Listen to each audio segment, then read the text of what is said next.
우리 자녀분들에게 한번 그렇게 인사해 볼까요? 당신이 하나님의 교회입니다. 여러분 정말 믿으십니까? 그래서 여러분이 걸어 다니실 때 사람이 걸어 다닌다고 생각하지 마시고, 나는 이제 예수 그리스도 안에서 구원받은 하나님의 교회의 지체가 되었는 줄로 믿습니다. 그러니까 어디를 가든지 간에 내가 누구인지 잊지 않고 살아가는 것이 너무나 중요합니다.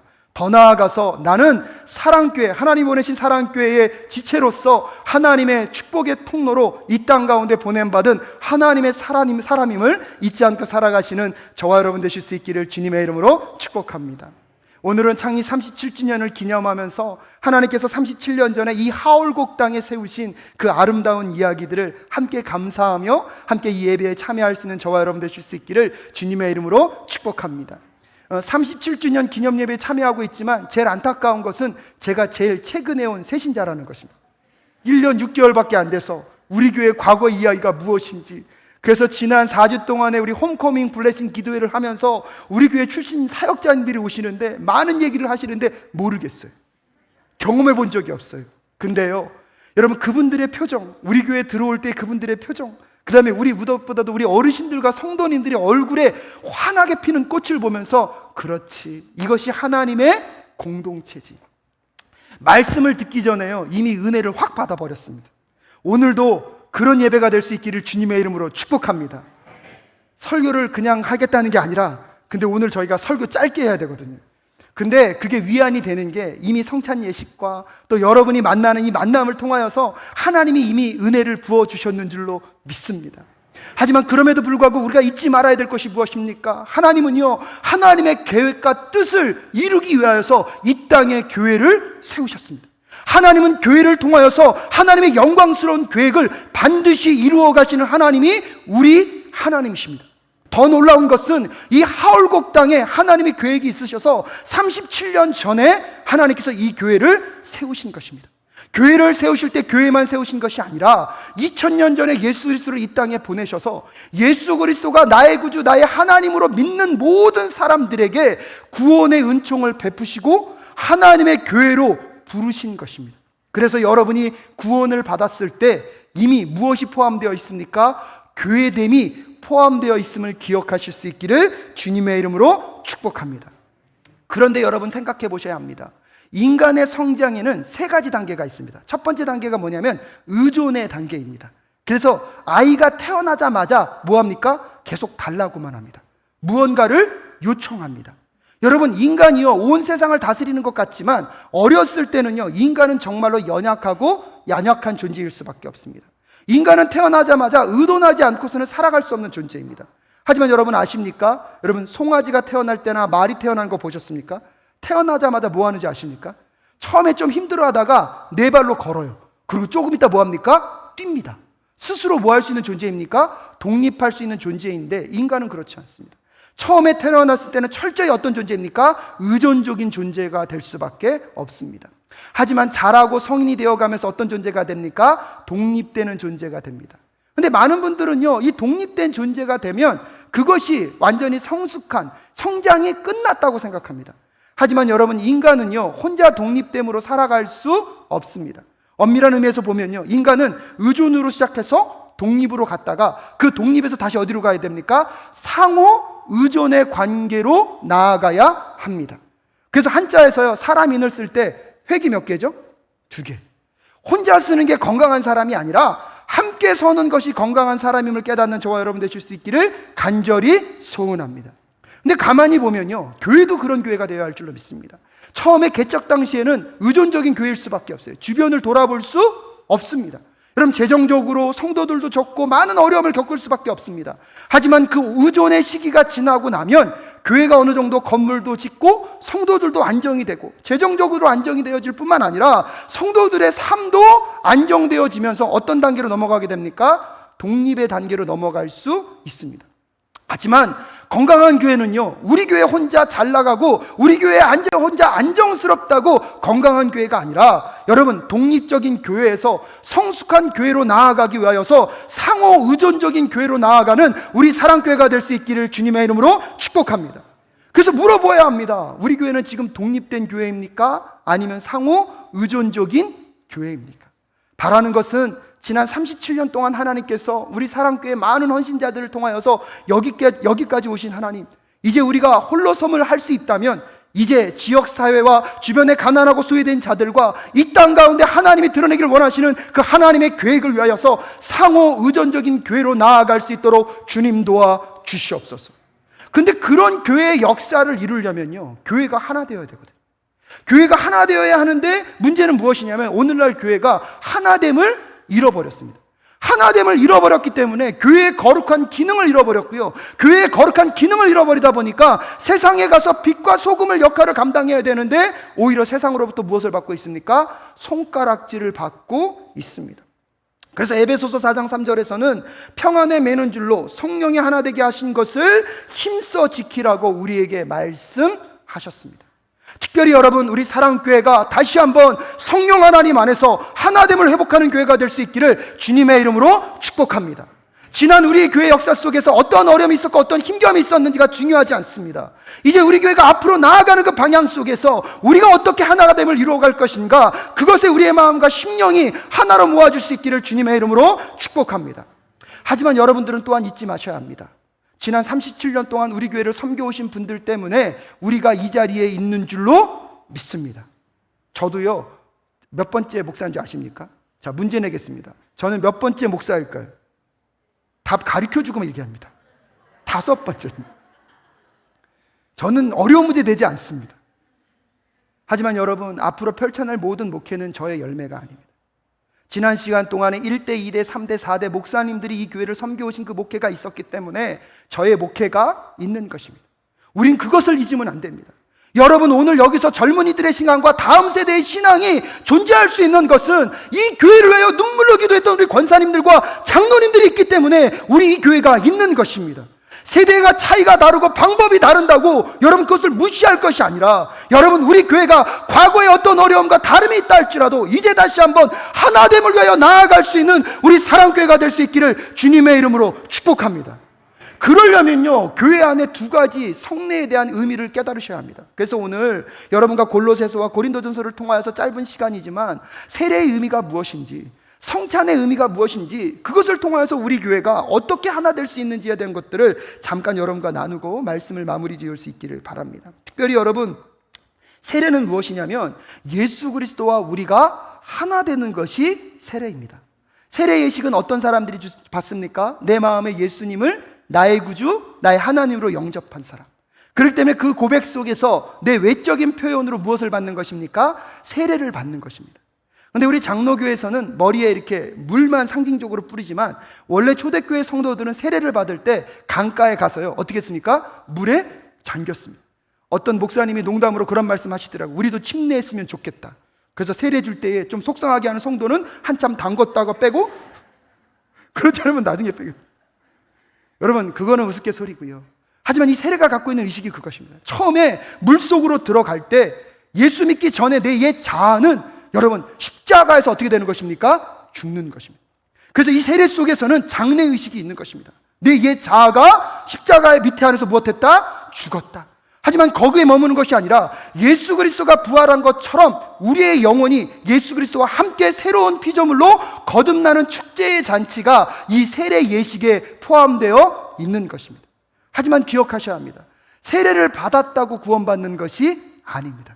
구원은 내 마음 가운데 예수 그리스도를 나의 구주, 나의 하나님으로 영접한 자들, 그 믿음으로 구원을 받는 것입니다. 하지만 내가 구원을 받았기에 이제 그것을 외적으로 표현하기 위하여 무엇을 행하는 것입니까? 세례를 행하는 것입니다. 또한 그 세례 예식을 통하여서 우리는 누구와 한 몸이 되는 것입니까? 예수 그리스도와 한 몸이 되는 것입니다. 여러분, 이 세상 가운데요, 아무리 우리가 친밀한 관계들에도요, 죽음은 같이 맞이할 수 없습니다. 그래서 목사님들이 가끔씩 이렇게 결혼할 때 주례사 하실 때 죽음이 두 사람을 무엇할 때까지? 갈라놓을 때까지. 아무리 사랑하고 좋지만 뭐 할 수 없다는 거예요? 죽음은 같이 맞이할 수 없으니까 죽음 전까지라도 뭐 하라는 것입니까? 사랑하라는 거예요. 어느 날 어떤 남자 집사님이 옆에 있는 아내에게 그러더라고요. 우리는 같은 날 죽었으면 좋겠어. 그만큼 사랑한다는 뜻이죠. 그랬더니 옆에 있는 권사님이 눈을 째려보면서 지금도 지겨워 죽겠는데 죽음도 같이 하라고? 여러분, 우리의 시간 속에서는요, 죽음이라는 것 자체를 같이 할 수가 없습니다. 아무리 사랑하고 아무리 가까워도. 근데 놀라운 일이 뭔지 아십니까? 여러분, 세례를 통해서는 우리가 누구와 함께 죽는 것입니까? 예수 그리스도와 함께 죽는 것입니다. 함께 죽음에 머무는 것이 아니라 예수 그리스도와 함께 부활하는 역사가 세례를 통해서 나타나는 것임을 꼭 기억하실 수 있기를 주님의 이름으로 축복합니다. 그래서 갈라디아서 2장 20절 말씀에 내가 그리스도와 함께 십자가에 못 박혔나니 그런즉 이제는 내가 산 것이 아니오 오직 내 안에 그리스도께서 사신 것이라. 이제 내가 육체 가운데 사는 것은 나를 사랑하사 나를 위하여 자기 몸을 버리신 하나님의 아들을 믿는 믿음 안에서 사는 것이라. 아멘이십니까? 그래서 여러분, 교회의 하나됨을 위하여서요, 우리는 세례가 무엇인지를 기억해야 합니다. 먼저 성도 각자는 철저하게 여러분 예수를 믿음으로 예수 그리스도와 한몸 되실 수 있기를 주님의 이름으로 축복합니다. 그 한몸 되는 역사 속에서요, 우리의 삶이요, 죽음에서 어디로 옮겨지는 것입니까? 생명으로 옮겨지는 것입니다. 죄의 종로로 타던 삶에서 이제 누구의 종으로요? 하나님의 종으로 옮겨졌는 줄로 믿습니다. 그런데요, 세례를 통해서 내가 구원을 받았을 때, 하나님과 나와의 관계가 회복되었을 때, 여러분 거기에만 머무는 것이 아니라 어디가 포함되어 있냐면 이미 교회의 일원이 됨이 포함되었음을 기억하실 수 있기를 바랍니다. 우리도 모르게 우리의 신앙생활이 잘못되어 가지고요, 나는 예수 믿고 구원받았으니까 되었다. 아니요, 여러분, 구원받았다는 것은 하나님의 거룩한 공동체인 교회의 일원이 되었고 교회의 가족이 되었다는 것입니다. 그래서 교회에서 성찬식을 할 때에 오늘 여러분이 뭘 나눴습니까? 떡을 나누고 포도주를 나눕니다. 그것은 떡과 포도주를 나눈 것이 아닙니다. 고린도전서 10장 16절에 보면 우리가 축복하는 바 축복의 잔은 그리스도의 피에 참여함이며 우리가 떼는 떡은 그리스도의 몸에 참여하는 것이다. 그래서 우리가 여러분 떡을 먹으면서 예수님의 몸에 연결되는 것이고요, 우리가 피를 마심으로, 그 포도주를 마심으로 우리가 예수 그리스도의 피를 함께 나눈 형제와 자매가 지체가 된 것입니다. 옆에 분들을 바라보면서 우리는 남이 아니야. 아멘이십니까? 여러분, 이런 지체가 되었을 때, 내 옆에 사람의 약점과 아픔과 고통이 보였을 때 여러분 품어낼 수 있는 우리 모두가 될 수 있게 될 줄로 믿습니다. 여러분, 그 사람을 향하여 손가락질 한다는 것, 결국은 그것이 누구를 향한 손가락질입니까? 나를 향한 손가락질입니다. 그 사람을 향하여서 우리가 아무리 여러분 잘못된 것을 지적한다 하여서 나의 명예와 나의 높아짐이 생겨지는 것이 아니라 함께 추락하고 함께 낮아지는 것임을 여러분 깨달으셔야 합니다. 그래서 성찬을 통하여서 우리가 한 몸 되었음을, 우리가 하나 되었음을 다시 회복하며 나아가는 저와 여러분 되실 수 있기를 주님의 이름으로 축복합니다. 그러면서 여러분, 우리가 교회 공동체 안에서 어떻게 하나 될 수 있습니까? 그 첫 번째는요, 교회의 공동체에 참여하는 것입니다. 그래서 여러분들, 신앙생활은 혼자 하는 게 아니라 함께 하는 것입니다. 특별히 여러분이 사랑교회의 교회 멤버가 되셨다는 것, 교회 성도가 되셨다는 것, 하나님의 부르심의 은혜임을 기억하는 저와 여러분 되실 수 있기를 주님의 이름으로 축복합니다. 그리고 두 번째로요, 여러분 하나됨을 위하여서 여러분 이제 앞으로 소그룹 공동체에 적극적으로 참여하실 수 있기를 간절히 부탁을 드립니다. 코로나19 바이러스가 터지다 보니까요, 앞으로 일어날 일에 대해서 예측할 수가 없어요. 저희 교회 사역도요, 열심히 기획했는데 정부에서 발표 한번 딱 나면 다 스탑이에요. 그러다가 또 갑자기 괜찮대요. 그러면 안 하려고 그랬던 거 다시 하려다 보니까 우리 사역자님들이 얼마나 힘들지 몰라요. 여러분은 안 그랬습니까? 뭘 하려고 그러면 정부에서 이렇게 얘기하면 하려고 그랬다가 못한다 그랬다가. 코로나19 바이러스가 주고 있는 가장 큰 특징은 뭐냐면요, 미래를 예측할 수 없다는 것입니다. 하지만 여러분 기억하십시오. 우리는 이제 이 시대를 살아가야 합니다. 코로나19 이전으로 갈 수 없고요, 이제 코로나19 시대를 통과하여서 이런 앞을 예측할 수 없는 변화무쌍한 시대를 살아가야 합니다. 하지만 저는 믿습니다. 이 변화무쌍한 시대를 살아갈 수 있는 비결이 교회 공동체에 있음을 저는 믿습니다. 왜냐면요, 시대가 지나가도, 세월이 지나도 바뀌지 않는 진리가 교회 공동체 안에 있기 때문입니다. 그렇기 때문에 사랑하는 사랑교회 성도 여러분, 진실한 공동체를 만들어 세상이 어떠한 요동을 치더라도 흔들림 없는 평안함의 교회를 만들어갈 수 있는 저와 여러분 되실 수 있기를 주님의 이름으로 축복합니다. 그러기에 스몰 공동체에 가서 여러분 무엇을 나누셔야 하냐면 말씀을 나누셔야 합니다. 말씀의 진리, 변화되지 않는 그 진리를 나눔으로 인하여서 그 스몰그룹 공동체가 진실한 공동체가 될 때 우리 교회가 건강한 공동체로 나아갈 수 있습니다. 그렇기 때문에 실질적으로 우리 사랑교회가 이제 37주년을 지나오면서 앞으로도 37년, 아니 더 많은 시간 여러분 하나님의 기쁨 되는 교회가 되기를 여러분 정말로 원하십니까? 그러면 힘써 하나됨을 지켜가실 수 있는 저와 여러분 되실 수 있기를 주님의 이름으로 축복합니다. 하나된 교회가 첫 번째로 뭐라고요? 교회의 일원이 되셔야 합니다. 거기에만 머물지 마시고 소그룹 공동체로 들어가셔서 진실한 공동체를 만들어가는 저와 여러분이 되실 수 있기를 간절히 소원합니다. 그래서 제가 오늘 30주년을 마무리 지으면서 여러분에게 두 가지 부탁의 말씀을 드리려고 합니다. 첫 번째는요, 우리 사랑교회가 앞으로 더 예배에 힘쓰는 교회가 될 수 있기를 간절히 소원합니다. 여러분, 교회의 존재 목적을 두 가지로 얘기한다면 첫 번째는 선교이고요, 두 번째는 예배입니다. 선교는 무엇입니까? 예수를 안 믿는 자들에게 그리스도의 복음을 증거하는 것입니다. 그래서 저희 교회는 놀라운 도전을 했습니다. 성경을요 3번역으로 바꿨습니다. 앞으로 우리 사랑교회가 원래 설립 목적 자체가 교회로부터 상처받은 사람들을 품어내서 그들을 치유하는 교회가 우리 교회가 세워졌던 목적이었습니다. 이제 한 단계 더 나아가서 예수를 알지 못하는 영혼들을 불러들여서 그들에게 구원의 방주 역할을 감당하는 우리 사랑교회 될 수 있기를 간절히 소원합니다. 그래서 전도와 선교는 중요합니다. 근데 묻겠습니다. 나중에 예수님 오셔서 하나님 나라가 완성되면 그 나라에는 전도와 선교가 필요 있을까요? 없을까요? 대답 안 하면 설교 진행 안 합니다. 있을까요? 없을까요? 없어요. 여러분, 선교와 전도는요 지금 예수님 오시기 전까지 우리에게 특별한 기간에 맡겨주신 사명입니다. 하지만 예배는요, 지금 여기서 드리는 그 예배는요 하나님 나라 가서도 영원히 드려질 하나님께서 우리에게 명령하신 사명인 줄로 믿습니다. 그러기에 지금 여러분이 예배에 참여한다는 것, 하나님의 영원한 삶에 참여하고 있는 것인 줄로 믿습니다. 그래서 신령과 진정으로 드려지는 예배를 더 아름답게 드리는 우리 사랑교회 될 수 있기를 간절히 소원합니다. 더 나아가서 두 번째로요, 우리 사랑교회가 이제 변치 않는 말씀에 정말 전력을 다하는 교회가 될 수 있기를 간절히 소원합니다. 이사야 40장 8절 말씀에 보면 푸른 마르고 꽃은 시드나 우리 하나님의 말씀은 영영이 서리라. 아멘이십니까? 그 말씀의 진리 앞에 서면 세상에 어떤 요동을 친다 하더라도 여러분 우리의 삶은 안전할 수 있습니다. 여러분 다음 세대가 정말 행복한 삶을 살길 원하십니까? 아멘이 없네요. 여러분의 다음 세대가 평안한 삶을 살길 원하십니까? 여러분 아무리 많은 부를 허락한다고 할지라도, 지금 잘 나가는 여러분 전공을 알려준다 할지라도 그게 그 아이들의 세대 속에 그것이 유명할지 안 할지 어떻게 알겠습니까? 여러분, 저 어렸을 때 유명했던 그 전공들이 지금 사라졌어요. 전산학과.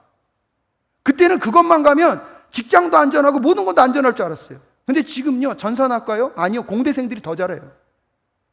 여러분이 지금 아무리 고민하고 생각해서 여러분 다음 세대를 준비한다고 한들 우리는요 1년, 10년 앞을 내다볼 수 없습니다. 하지만 여러분 기억하십시오. 하나님의 마음은 태초부터 지금까지 변함없는 진리로 이 세상을 움직이고 있는 줄로 믿습니다. 그렇다면 진정으로 붙잡아야 될 것이 무엇입니까? 세상에 썩어지고 없어질 것이 아니라 변화되지 않는 진리인 말씀을 붙잡고 살아가는 삶은요 세상이 그 어떠한 변화 속에서도 안전과 평안을 하나님께서 허락하실 줄로 믿습니다. 그럼 여러분 거룩한 부담감을 가지셔야 합니다. 여러분의 다음 세대가 정말 그 진리이신 말씀 앞에 지금 거하고 있습니까? 한국에 와보니까 우리 아이들 너무 불쌍해요. 너무 힘들어요. 너무나 그 치열함 속에 살아가고 있어요. 근데 자꾸 어른들은 그래요. 야, 나 때는 너처럼 먹여주고 풍성하게만 하면, 여러분 그게 우리 아이들의 위로가 안 된다니까요. 여러분이 감당할 수 없는 고통과 힘겨움이 그 아이들을 누르고 있어요. 왜 한국의 자살률이 그렇게 높은지를 여러분 보셔야 합니다. 자살까지 나아갈 수밖에 없는 그 아이들의 고통과 그 아이들의 아픔을 여러분 보셔야 합니다. 하지만 여러분께 부탁드리고 싶은 것입니다. 그런 아이들을 살려내고 싶으십니까? 세상으로부터, 세상의 질서로부터 건져내고 싶으십니까? 변하지 않는 말씀을 먹이시고 말씀 위에 그 아이들을 세워갈 수 있기를 주님의 이름으로 축복합니다. 그러려면 여러분이 먼저 말씀을 먹으셔야 합니다. 여러분이 그 진리의 말씀을 먼저 먹으셔야 합니다. 세상에 내가 어떠한 것을 잘한다 할지라도, 세상에 무엇가로 잘 나간다 할지라도 결국 죽음 앞에서 그것은 썩어지고 없어질 것입니다.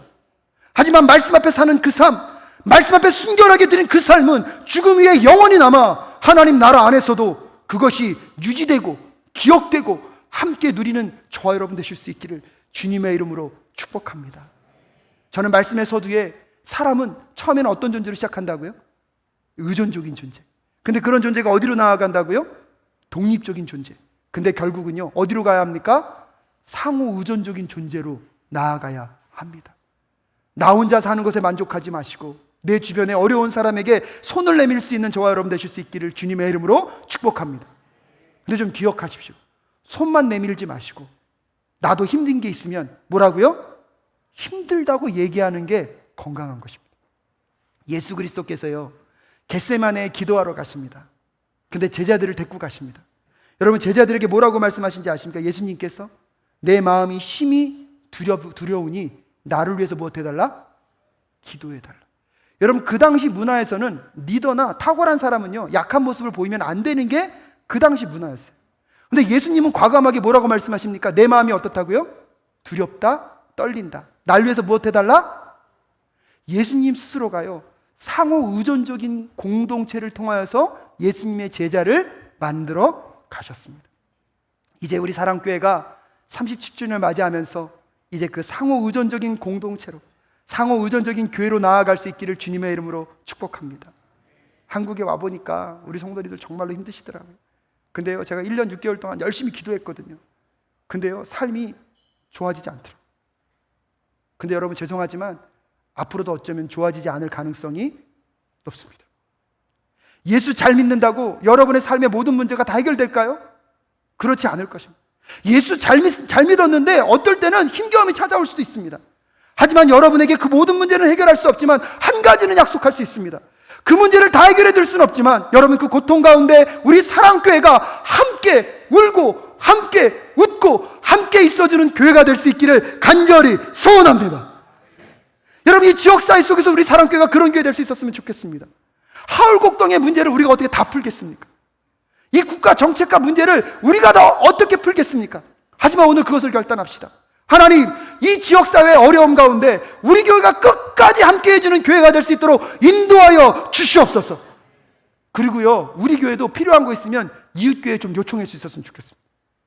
자꾸 주는 것만 건강한 것이 아니라 건강하게 주고 건강하게 받을 수 있는 상호 의존적인 관계가 우리 교회 안에 더 꽃피어날 수 있기를 간절히 소원합니다.